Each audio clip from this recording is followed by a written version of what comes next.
80th I had last a cool week. I'm a flight big today. Predator fan. Oh, I'm sorry. There was a freezing. The whole conversation got interrupted. Yeah, we lost for you me. for a sec. Yeah. Did you want to talk Predator? I had a cool flight No, today, no, dude. wait, you want? So I launched. I went a couple miles from my house, and there's like this sod field. It's just a bunch of grass, and so I came down low, and like there's a family standing in the field, and at first I thought they gave me the universal sign for what the fuck. They're like this. Right? So I'm like, oh, they're mad. Like, I have no interest in making anyone mad. I'll just leave. And then they go and they do this. And they put their hand on the ground. I'm like, they totally want me to land. You know, they're asking me to land.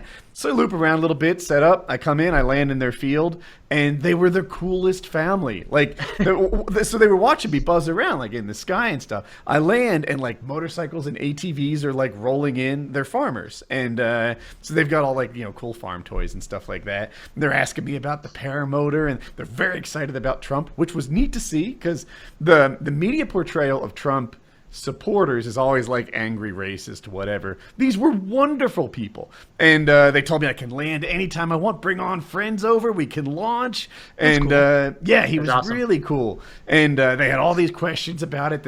It was like a son was there, the dad was there, the grandfather was there. The grandfather had an interest in flight. He had a hang glider in the barn over there, and he's like, we tried to, we thought maybe when the wind came up the hill here we could launch, but he's like, I never was able to get it in the air. I'm like, you need one of these things, you know? And they're asking about the weights and all the standard questions you get. How long can you fly? How high? And then, you know, so I actually didn't fly as long as I normally do today because I was hanging out with these guys in their field, and then I flew home again. It's one of the first times I've ever really landed other than where I started. And I don't know, it was just super cool flight today. Me and my flying lawn chair meeting new people. And yeah, that's cool. Yeah, What happens? What happens in that thing if you have some kind of failure where it just stops blowing? Will you just glide down, or is it a big deal, or is that? So it's really not ideal. It's definitely not ideal. It's happened to me 3 times. And okay. When I first got my first paramotor, there's a gas cap on it. It's supposed to be vented, but it wasn't. So as the fuel came out, it would like it's called vapor lock, I think. It would get suction, and it would just stop delivering fuel because it was sealed. Yeah. And at the time, I really sucked. Like, you know, but I still managed to land okay. But I would like panic and like, what do you do? It's the same as a normal landing. No, like, I'm saying you were new. Oh, you were new at it all. Yeah. You're right. Yeah, and I think I was more scared than most new pilots. Like, if there was some medal for being terrified at altitude, like I would have won it because you're smart. You know how badly that could go. So but yeah, you know, you just you know, position yourself into where you want to be. Like, you sort of know your glide rate, like, you know, where you're coming down, and like I identify, like, all right, this is my slope, I want to be anywhere on that slope, and then I'll take it in. And you know, that's what you do. I also have a reserve chute if something goes wrong with my wing, like it stops being a wing. But how high do you need to be for the reserve chute to save you? So they say to throw it, like they're like, it's always a good idea to throw it. It doesn't matter if you're 50 feet, you know, it'll be better than nothing. Yeah, of course, yeah. But a good number is like 150 to 250 feet. At that point, it really works. And that will bring you and the motor. Yes, right? That's so right. You're not disconnecting and then pulling. You're just. That's true. Yeah, it's hooked up to, like, the motor has these. It's like a backpack, and right around here on my shoulder straps, there are these like heavy reinforcement points that you connect the chute to.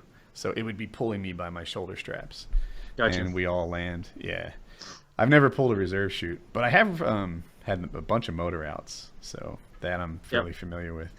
And yeah, it was just I really like paramotoring. I want to go on and on, but I've never landed in a bad mood. Like, I just feel like it would be like not worth like the adrenaline. This is coming from the kid that fights in a cage in front of people, but I feel like there's a doctor right beside the cage. Yeah, I have a doctor beside, but I just feel like, you know, I'd be scared shitless to try and do something like that because I would think that, you know, it wasn't like the juice wouldn't be worth the squeeze. You know what I mean? Like the downsides of hitting a telephone pole or something like that, like wouldn't. Statistically, it's safer than motorcycles, right? And what it really comes down to, get on a motorcycle either. It really comes down to this. What about a car? If you treat it like aviation, right? If you're out there like pre-flighting it, checking it, going, being safe, landing, then very, very few people get hurt. If you treat it like a sport, where you're like working on your acrobatics, and people can do infinity loops. They just loop and loop and loop, do like barrel rolls. A wing over is like a barrel roll, except that you land and you go in the opposite direction. Like so you just go over. And there are a ton of like helicopter stalls that you can do. You're like a pendulum, and that's what you have to work with. So like, you can do all kinds of crazy stuff. I've seen some videos, but if you're pushing your limit like that, then you eventually find it. That's right. So people who treat it like aviation and fly it like a Cessna, maybe, they very rarely hurt. You know what Clint Eastwood said? Safe. If you treat it like a sport, then eventually. I feel like you probably don't spend as much time. I feel like you probably don't spend as much time now doing all your safety checks you did before. Like you still do everything, I'm sure, but I bet you go through that thing a lot faster than you did when you first started out. I just feel like at some point the two ends are going to intersect where it's like, oh, I didn't spend enough time and I did it so fast that you're gonna. I have heard that happens to people. I'm pretty good at it though. Like I'm.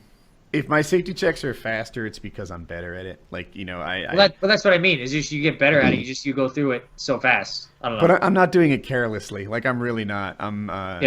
You know, if you were to see it, every bolt has this like gel that like connects the bolt to the nut. So if the nut spins at all, it's easy to identify because it has like a line across it. And then I have these. It's like a baby wipe from Motors, like an anti-grunge thing. I wipe the whole thing down, and it gives me a chance to shake it and touch it and really make sure it's as it should be. I could go on forever about paramotors, but I'm pretty diligent about my post-flight and pre-fights and making sure my lines are right. And I think I won't get hurt, but everyone does. Yeah, I don't think you will either. I think it would take. It's not gonna be your fault when you get hurt. Clint Eastwood said, "A man's got to know his limitations." That was his little quote. Ah, that's a thing. A wise man who screamed at a chair a few years ago. If I He recall. didn't scream.